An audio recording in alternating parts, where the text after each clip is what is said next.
So I'm starting to read books about science now. I always try to group books about a certain topic I want to learn more about so that I can cross reference. Maybe each book has a different perspective about one thing, or I can combine that information in new ways. Also, each book tends to have one focus on a certain thing, so it's always good to read several books about something. The biggest problem in today's science, for example in big pharma, is that companies try to bias the results of studies so that they can get their products on the market and that people buy them. So what happens is that those studies, because they cost a lot of money, public offices cannot afford to perform those studies, to execute them. So for the most part, the pharmaceutical industry is doing them.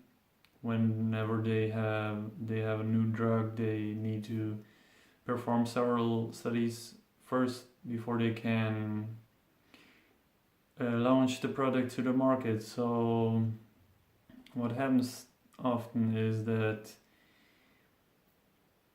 negative results get ignored and positive results are shown to the public.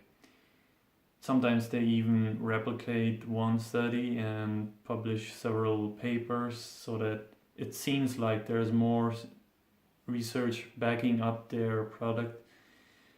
And the first principle is called cherry picking.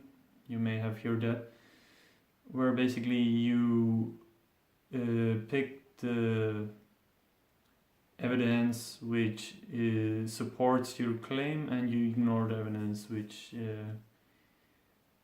disagrees with your belief or your product or whatever you want to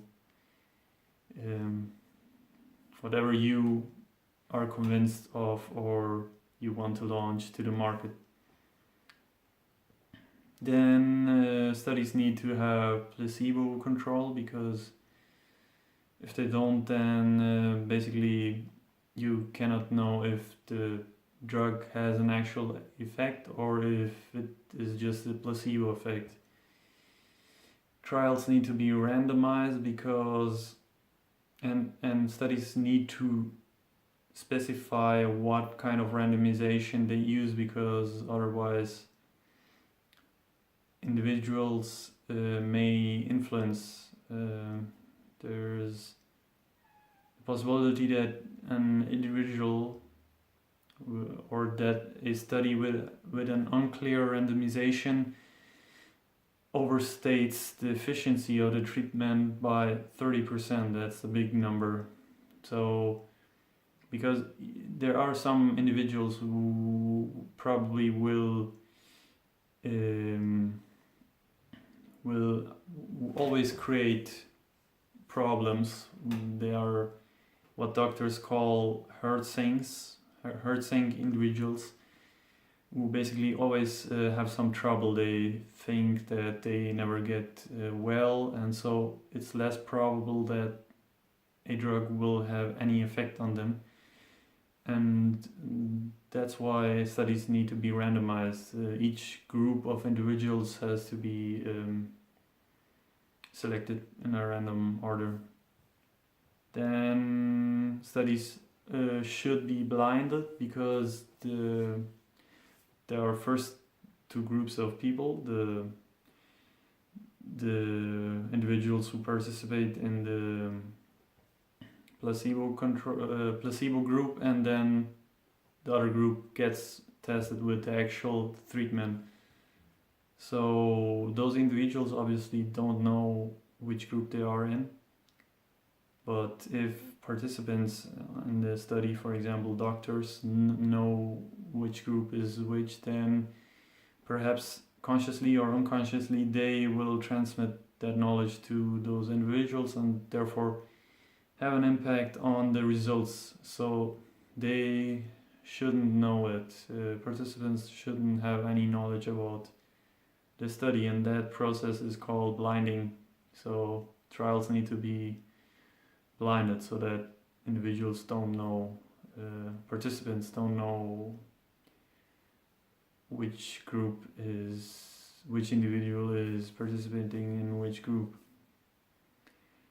Then often when studies, and for example, especially in complicated areas like nutrition, there is one study which shows one thing and another study which shows the opposite thing, or and so on. So individual studies not always are conclusive. Maybe they show not necessarily contradicting results, but they show different results and inconclusive results.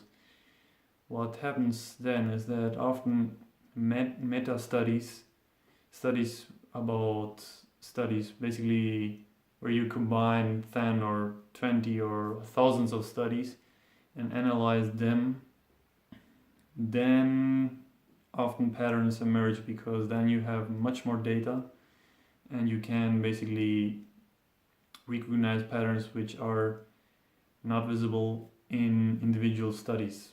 So it's always good to do meta-analysis about studies. Then there are delusions and biases. We all operate based on biases, authority bias, whatever. There are, I think, 25 at least cognitive biases. I won't get into detail, but you can check out the link I put in the blog. There's a good website which explains those biases. Then media also misinterprets studies because they can get more clicks. If, for example, a study about a superbug or about the risk of meteorites, maybe that study found that there is a 1% chance that something bad will happen. Media often tends to just ignore that part of the paper and then put in the headline something like "Big meteorite is threatening the Earth and with the potential to destroy all humanity," and something like that. You get the idea. We see those news every day and on the social networks and everywhere. Basically, they work. That's why media is not interested in precise information, but they want clicks, and people often don't check whether something is true, whether the study is really whether there exists a study, or if it is precise, the interpretation of the news. So a single headline which calls the attention of people works. They get clicks and that's all they want in most cases. So that's it basically. There are a lot of interesting things.